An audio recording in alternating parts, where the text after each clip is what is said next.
जय जगन्नाथ दर्शक बंधु आज हूँ जून 30 तारिख सोमवार। आज दिन जाकर टॉप न्यूज गुड़िक आसतु जाना। जदि आपण आम चैनल नुआ तेज वीडियो को लाइक कर चैनल को निश्चित सब्सक्राइब करूँ। तेज चलतु आज खबर उपर नजर पकेइबा।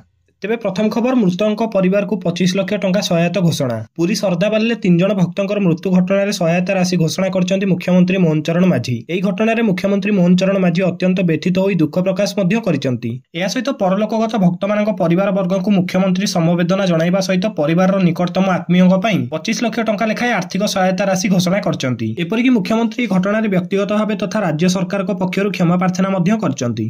तेबे परवर्ती खबर बंगोपसागर और आरब सागर में सृष्टि होगा जाउछि दुईटी लघुचाप। पुणी आछि जोड़ा लघुचाप। 5 दिन जाए राज्य में अति प्रबल वर्षा होबार संभावना रही। उभय बंगोपसागर और आरब सागर में एका समय सृष्टि होगा जाउछि दुईटी लघुचाप क्षेत्र प्रभाव में आगामी 4 ରୁ 5 दिन जाए राज्य में प्रबल वर्षा नहीं आकलन करिछि आंचलिक पाणीपाग विज्ञान केन्द्र। आज उत्तर बंगोपसागर पार्श्ववर्ती बांग्लादेश और पश्चिम उपकूल वायुमंडल में एक घूर्णिबलय सृष्टि होबार संभावना रही। फल सकाल 8:30 जाए मयूरभंज और केउझर जिले में प्रबल अति प्रबल वर्षा होगा सहित पवन बहिबार संभावना रही। यही दुईटी जिला ऑरेंज वार्निंग जारी करछि आंचलिक पाणीपाग केन्द्र। 11टी जिला तथा सुंदरगढ़, संबलपुर, अनुगुल, बरगढ़, बलांगीर, बौद्ध, बालेश्वर, भद्रक, केन्द्रापड़ा, कटक, जगतसिंहपुर को येलो वार्निंग जारी करा जायछि। एही सब जिला गुड़िकर अति प्रबल वर्षा होई पारे। सेहिपरि आज सकाळ 8:30 आसंता काली सकाळ 8:30 जाए मयूरभंज जिलार किछि स्थान रे प्रबल अति प्रबल वर्षा हेबार संभावना रही। एथिपई मयूरभंज जिला को ऑरेंज वार्निंग जारी करा जायछि। अन्य 15टी जिला को येलो वार्निंग जारी होईछि। वर्षा संभावना जोगु प्रबल वर्षा पर तलिया अंचल में बन्या स्थिति नै राज्यवासी को सतर्क करा जायछि। सेहिपरि जुलाई 1 तारिख जाए मत्स्यजीवी मानकु गभीर समुद्र भितरकु जिबाकु बारण करा जायछि।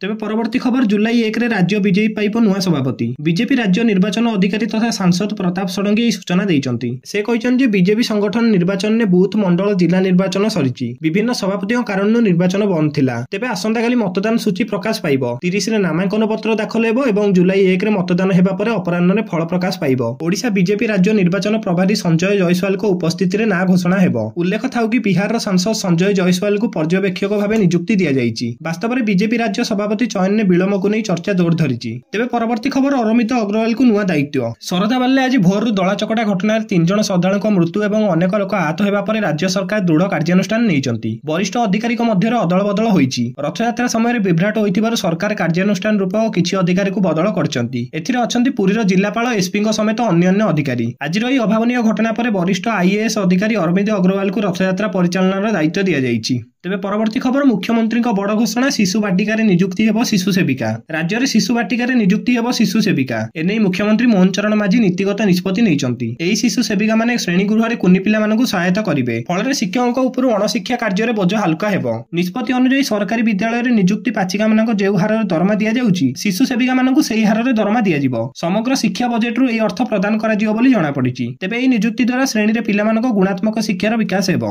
तेबे परवर्ती खबर मोहन सरकार को राहुल गांधी को तागिद। पुरी सरदाबाली दलाचकटा घटना को दुर्भाग्यजनक कहते विरोधी दल नेता राहुल गांधी। एक्स रे एक पोस्ट शेयर कर राहुल गांधी यह घटना को निंदा करने सहित मृतकों परिवार को शोक व्यक्त करछन्ति। एथिसहित ओडिशा सरकार घटनार विहित पदक्षेप ग्रहण करंतु एवं एथिरे ओडिशा कांग्रेस नेता माने यथासंभव साहाय्य करंतु बोली राहुल कहछन्ति। एही घटना लोकमानक पई एक गभीर चेतावनी। एही प्रकार विशाल आयोजन ने सुरक्षा एवं भिड़ नियंत्रण पई उचित पदक्षेप ग्रहण करबा आवश्यक। भक्तों जीवन रक्षा सबुठु प्रथमे जेउथरे कौनसी अवहेला ग्रहणीय नुहे। तेबे परवर्ती खबर यूक्रेन उपर रूस बड़ आक्रमण। रविवार दिन राति रूस यूक्रेन उपर एपर्यंत सबुठु बड़ विमान आक्रमण करिछि। रूस रो आक्रमण पर 3 वर्ष धरि चलथिबा युद्ध आउरी भयंकर होईछि। सेपटे युद्ध समाप्त करियाकु प्रयास को एक बड़ झटका लागिछि। यूक्रेनीय अधिकारी माने कहिसन्ति कि एही आक्रमण अभूतपूर्व स्तर रे करा जायछि। एहा जोगु यूक्रेन बड़ क्षति सहिबार संभावना रहिछि। पारंपरिक रिपोर्ट अनुसार जणे व्यक्तिक मृत्यु होइजिबार सूचना मिलिछि किंतु मृतांक संख्या बढ़िबार आशंका करा जाउछि। तेबे परवर्ती खबर जुलाई 3 रु आरंभ हेबो बाबा अमरनाथ को यात्रा। आसंता जुलाई 3 तारिख रु आरंभ हेबाकु जाउछि बाबा अमरनाथ को यात्रा। एथि सहित प्रशासन पक्षर समस्त प्रकार प्रस्तुति सरिछि। एबे जम्मू काश्मीर ना सुनले लोकमानक मन रे प्रथम घटना आछि पहलगाम आतंकी आक्रमण। आ पहलगाम आतंकी आक्रमण पर या होछि प्रथम अमरनाथ यात्रा। तेणु अमरनाथ यात्रा जाउथिबा तीर्थयात्रींकर सुरक्षा पई स्वतंत्र व्यवस्था करा जायछि। एबे अमरनाथ जाउथिबा तीर्थयात्री मानकु एका यात्रा करियाकु अनुमति दिया जिवो नै। सेमाने केवल सुरक्षा बळ भितर यात्रा करिवे। विभागीय कमिशनर एवं आईजीपी कहिछन जे प्रशासन अमरनाथ यात्रा पई संपूर्ण प्रस्तुति करिछि। एही समय रे मध्ये सुरक्षा और सुविधा को प्रति विशेष ध्यान दिया जिवो। तेबे शेष खबर पुरी रथ यात्रा पई तीर्थयात्री और भक्तों ପାଇଁ ଜରୁରୀ ସୂଚନା। ଓଡ଼ିଶା ପୋଲିସ ପକ୍ଷରୁ ଏହି ସୂଚନା ଜାରି କରାଯାଇଛି। ଏକ୍ସରେ ପୋଷ୍ଟ ଜରିଆରେ ଭକ୍ତଙ୍କ ପାଇଁ ଜରୁରୀ ସୂଚନା ଜାରି କରିଛି ଓଡ଼ିଶା ପୋଲିସ।